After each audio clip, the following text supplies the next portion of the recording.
More than a third of the world's population now lives in locations highly vulnerable to climate change.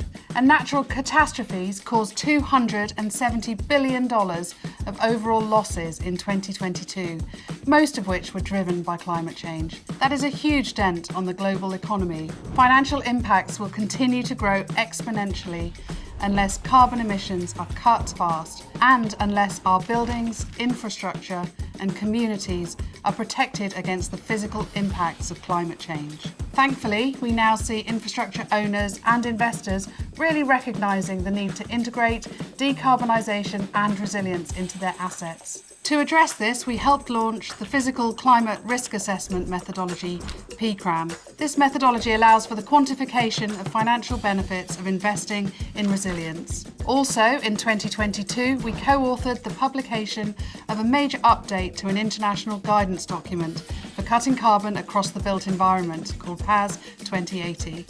It's time for action, and with these tools, action is now easier to plan, justify and deliver.